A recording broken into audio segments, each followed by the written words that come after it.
Hola, bienvenidos a mi canal. Hoy vamos a intentar responder a lo siguiente. ¿Por qué Velázquez se pinta a sí mismo en las Meninas? ¿Qué mensaje quiere transmitirnos? Para comprenderlo debemos adentrarnos en el contexto histórico y artístico de la época y descubrir la importancia que el pintor se daba a sí mismo como artista. Una importancia que iba más allá de considerarse un simple artesano. Imaginaos que estáis en el Museo del Prado de Madrid, frente a una de las obras maestras de la pintura universal, Las Meninas de Diego Velázquez. Observad con detenimiento la escena. La joven infanta Margarita, rodeada de sus meninas, los enanos que la acompañan, Maribárbola y Nicolásito Pertusato, que está con un perro, los reyes reflejados en el espejo, que contemplan la escena. Marcela de Ulloa, a la derecha, está conversando con un personaje del que desconocemos su identidad. José Nieto, el aposentador real, está abriendo las puertas al paso de los reyes. Y entre todos ellos destaca Velázquez, en un autorretrato que nos invita a reflexionar sobre su papel como artista en la corte de Felipe IV. En la monarquía hispánica en el siglo XVII, la figura del artista todavía no gozaba del prestigio que alcanzaría más adelante. Hoy en día, cuando el arte está considerado algo especial y constituye la referencia máxima de la cultura, es difícil imaginarlo, pero en realidad así era. Los pintores eran considerados simples artesanos, hábiles en su técnica pero sin una capacidad intelectual para crear obras de arte. Ya en el Renacimiento italiano, en el 480, con obras como las de Leon Battista Alberti, se empezó a reivindicar el importante papel intelectual que ejercía el artista. No obstante, todavía en el barroco, en el ámbito en el que nos encontramos, seguía imperando el concepto del artista como mero artesano.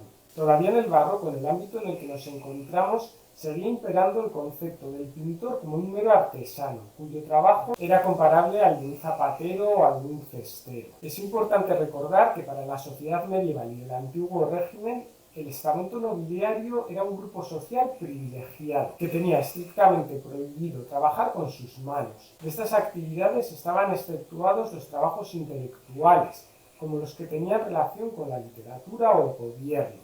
Sin embargo, era impensable que alguien perteneciente al estamento aristocrático o eclesiástico pudiera ejercer de pintor o escultor sin recibir escarnio por ello y dejar en evidencia su estirpe. Esto llevó a muchos hidalgos a la ruina. Si habéis leído El Lazarillo de Tormes, en esta obra se ve cómo lo pasaba peor el Lazarillo, cuando estaba con el hidalgo que cuando estaba con el ciego. Velázquez reivindicó durante toda su vida su papel como artista en la acepción que tenemos hoy y lo separó del de simple artesano.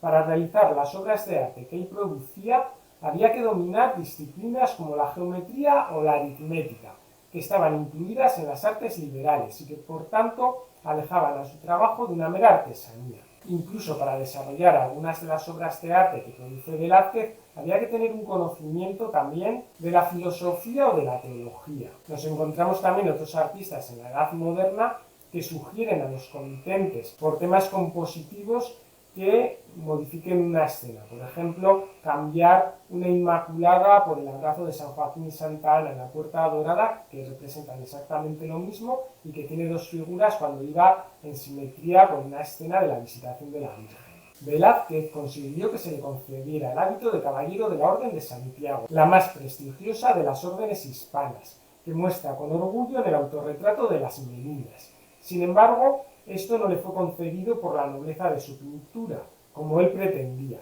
sino por una supuesta pureza de sangre. ¿Qué era en el siglo XVII la pureza de sangre? Para obtener la prestigiosa Orden de Santiago, el pintor debía demostrarla como un requisito absolutamente imprescindible. La pureza de sangre excluía a los artesanos, los trabajadores de los considerados oficios viles. Velázquez, consciente de su talento y de la importancia de su arte, luchó por obtener este reconocimiento que finalmente consiguió en 1658. Por otro lado, para demostrar la pureza de sangre tenías que ser cristiano viejo, y actualmente sabemos que una de las ramas del pintor era de judeos conversos. Su maestro y suegro, Francisco Pacheco, jugó un papel fundamental en esta visión. Pacheco, autor de un importante tratado sobre el arte de la pintura, defendía la idea del artista como alguien culto y reflexivo, capaz de dominar no solo la técnica, sino también la teoría del arte. Esta influencia se refleja en la obra de Velázquez y en su visión del arte de la pintura. El teórico del arte Antonio Palomino, admirador de Velázquez, lo consideraba el pintor de los pintores, un maestro que había elevado la pintura a un nivel de arte intelectual y conceptual.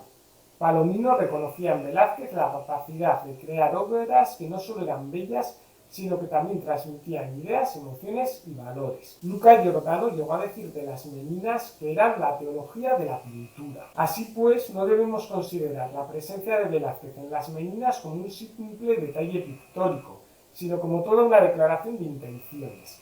Es la afirmación de un artista que se reconoce como tal, que busca el reconocimiento de su talento y que eleva la pintura a un nivel de arte intelectual y conceptual, alejado del denostado trabajo manual. Por cierto, en referencia a la cruz de Santiago que ostenta Velázquez en el pecho, existen diversas teorías sobre quién la pintó. Hay quienes piensan que fue el propio pintor, pero otros sostienen la versión de que fue Felipe IV el que la realizó, cosa poco probable. Si te ha gustado este vídeo, no dudes en pulsar el pulgar hacia arriba. Si no lo has hecho ya, suscríbete a mi canal y pulsa la campanita para recibir todas las notificaciones. Hasta el próximo vídeo.